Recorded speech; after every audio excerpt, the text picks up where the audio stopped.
Welcome to HealthCast. I'm your host, Sarah Seibert.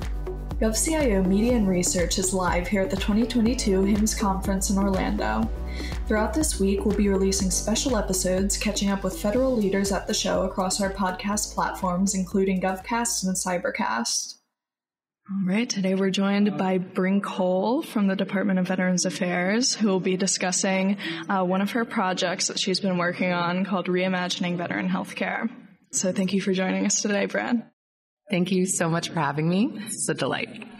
So to get started, could you explain the Reimagining Veteran Healthcare project and some of your top goals?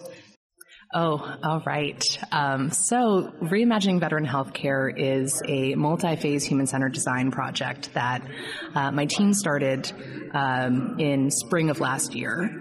And for those who are not super aware of the process of human-centered design, it is exactly what it sounds like.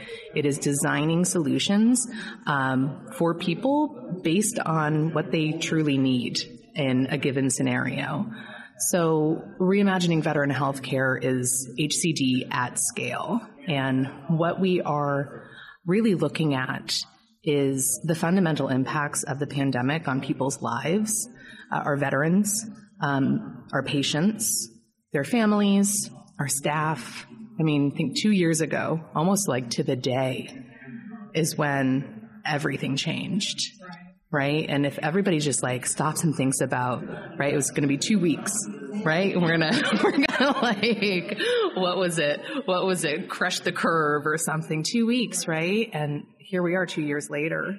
And we feel this sense of people talking about, getting back to normal. And it has become this sort of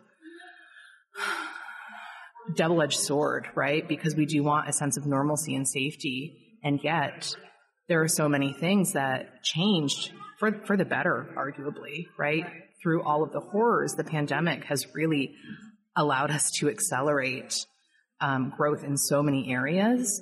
And so for the VA, we wanted to really understand what are those changes, those shifts that in many ways have been around for a long time, these opportunities related to health equity, opportunities related to, democratizing access, opportunities related to creating new channels to access care, upstream preventative care, and leveraging the pandemic as an inflection point.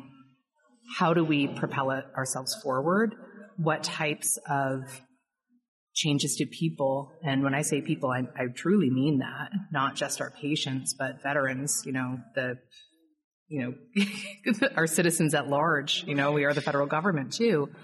What do people want for their futures? And then how can we start to design that now? So throughout the first phase of this work, we went out to people's homes. And that's a huge thing, right? The midst of a pandemic, we sat on front porches in Los Angeles, backyards in Houston in August, which I don't really recommend, but it was so important. It was so critical. It's one thing to send a survey out to somebody and get feedback. It's a whole other thing to say, can I come to your home and talk to you about your health care? Can I come to your home and talk to you about the VA who you don't currently engage with? And we want to understand why. We want to know who we need to be in order for you to see yourself reflected in who we are, in order for you to feel comfortable getting your care with VA.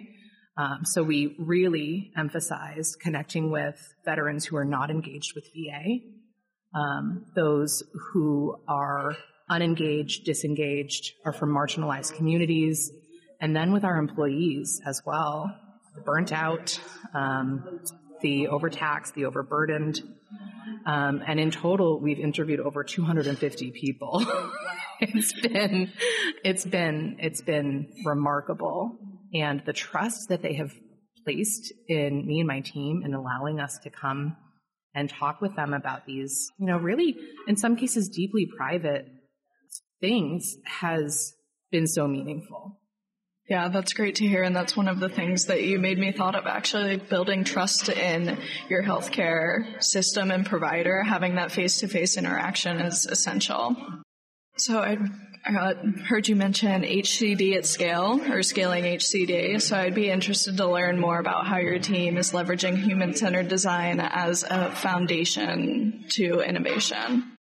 Yeah. So for me, as a practitioner of human-centered design, that is the only way to innovate, which actually isn't quite true, because there are many other ways to get at moving things forward. But I think you need to fundamentally understand the problem from many different perspectives, and certainly from the perspectives of the people for whom you seek to impact.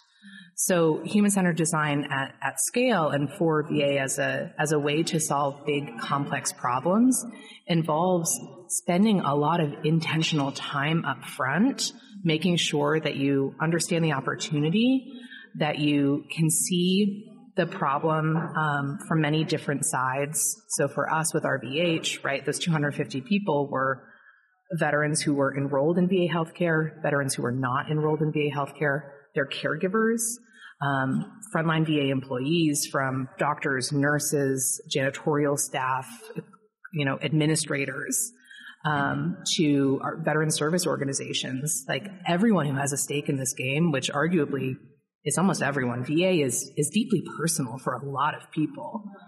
And so we've spent intentionally, a year looking at this opportunity space from many different angles. Also looking at projection data, demographics information, what could the veteran population look like in 20 years? And what could VA's infrastructure look like in 20 years as well? Those of you who are following along with, changes to potential changes to the VA, the market assessment, the Air Commission just came out. So they're making some recommendations about individual markets that have direct impact on communities and on real people. So how are we thinking through all of those shifts related to our physical infrastructure, changing needs related to shifting demographics, and then also consumer tastes, right? So we have a younger veteran population, or even absent age. How has the on-demand sort of culture that we've created impacted how people want to engage in service delivery? And healthcare is service delivery, right? I can order a pizza to be delivered to my room by a third-party person. It'll be there in 20 minutes. And yet, if I need to schedule an appointment, I first have to go look up the phone number to the clinic, and then I have to call them during their office hours. And if I don't get them, I have to leave them a message, and then they're going to maybe call me back, and maybe I'll be like, what? So much has changed. So we need to understand that. And then we need to design solutions based on what people really want, and not what we think they want. Yeah, that's great to hear. I know that I've seen VA firsthand accelerate some of its digital offerings, but watching where you guys head in the future will be really exciting, especially when it comes to healthcare. Yeah. So what are some of the technologies that you're leveraging, or the role technology plays in delivering human-centered design and some of these improved health solutions for veterans? Yeah, I will tell you what. So, of course, everything has gone, any sort of video teleconferencing platform is gold for the past couple of years. And we've been, using them in many different ways. But with all of the design work that we've been doing, we hadn't leveraged it as much of a viable platform, through the lens of HCD and ethnography, being able to be in someone's individual context, if they're comfortable enough to allow you into their home, into their workplace, into their communities, you gain such a richer understanding of their unique context. And it really helps you sort of think through and validate some of what people are saying, right? So what sort of technology do you see laying around, like how, all sorts of different things.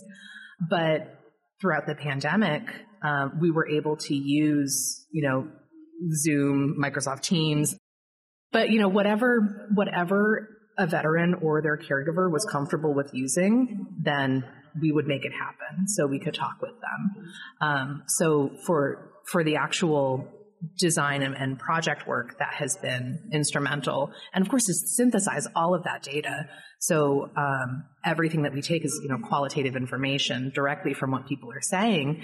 And from that, we, glean some insights, themes.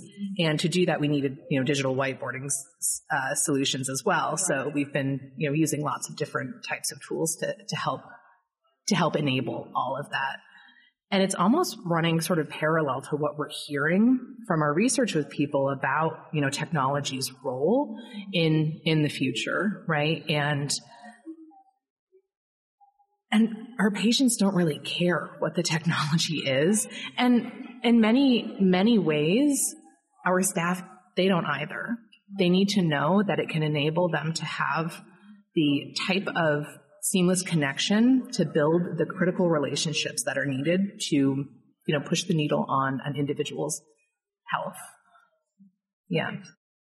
That makes a lot of sense. I'm sure people aren't like, wow, I'm using artificial intelligence right now. It's like, okay, so like this technology is making my job a lot easier. Right. And there's sometimes we've got so many folks, like our veterans and staff alike, that are like the tech nerds, right? We've got that. They're like, oh, this is so cool. And it is, but it's really not necessarily, it's not technology for technology's sake.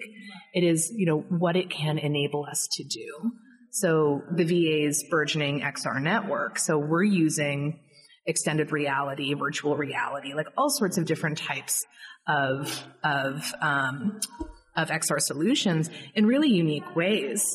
The Reno VA has a bunch of different projects trying a bunch of different things. Asheville is doing really incredible things, and there's a bunch more of other sites. And we have patients who have probably never even seen one of these goggles or any of this before, and they're not super into technology. But then they see what it can do for them, the relief that they can get, the distraction even. And that's, that's what changes things. So it's not about the technology. It's about the impact of the technology. Right. Yeah, that makes a lot of sense. So what are some of the lessons you've learned from this study, and how will you use it to drive exceptional patient experience into the future? Oh, man, we have learned so much, and we continue to learn so much. I think that the key takeaways and sort of what we're moving towards right now within RVH is that, we really need to start thinking of ways and how we can extend that envelope of care. So our traditional, and when I say our, I mean not just VA, but, the United States at large, our healthcare system being almost entirely, reactive. It's not a healthcare system, it's a medical care system, right? We treat disease. There's, a little tiny bit of prevention depending on an individual patient's drive to do that, and arguably their privilege in where they are socioeconomically, and that's not okay. So what we've heard from our patients, what we've heard from our employees, what we've heard from our VA leaders, our VSOs, is that we really need to be looking at ways to push more care upstream, to connect people with other people, generally, potentially enabled by technology, to get them engaged. There's this really unique thing that happens within the veteran community that we've heard over and over and over again, where one veteran is the one who can sort of get through to another that VA has changed, or that their experience with VA has changed. And so much, things change all of the time. And think of, if you are a Vietnam veteran, the experience that you had when you got back home was really horrific. And so many Vietnam vets still, carry that with them. And then even beyond that, my dad is an Army veteran who, when he left the Army, he signed up because he was told that he would have health care for life, and that, he would be taken care of and all of those things. And when he got out, it was like, oh, actually, that's not quite the case. And he has just been anti-VA. I've worked for the organization for 15 years and I can't get through to him. And he has the privilege of being, my mom has an incredible job. They've got insurance covered. But it's just how do we get through to people when things change, when they have had a really deeply meaningful experience that maybe hasn't been so great.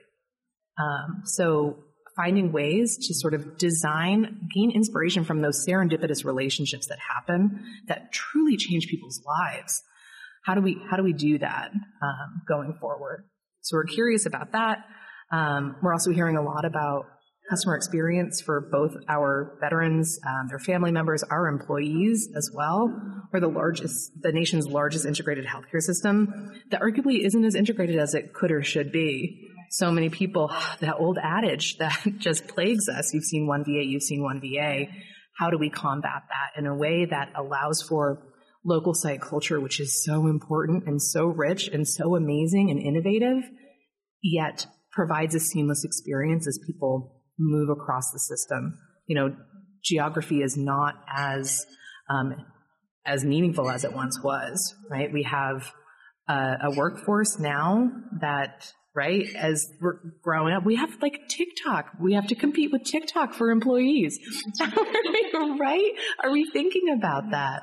How are we creating agile work arrangements that allows us to compete in ways that we haven't been able to do before? Right. Well, I know that you guys have made a lot of progress, but I definitely look forward to how you continue to push the needle and build trust with your veterans and continue to improve healthcare. It is never ending, my friend, and we will continue to fight the fight because, it really is an honor and a privilege. And, it's what keeps us going. Yeah, well, thank you so much for joining us today. It's been great to hear your takes. Thanks so much. Thanks for tuning in. Follow our other shows for more coverage throughout the conference this week. You can head over to GovCIOmedia.com to find more HIMSS insights and to subscribe to our newsletter.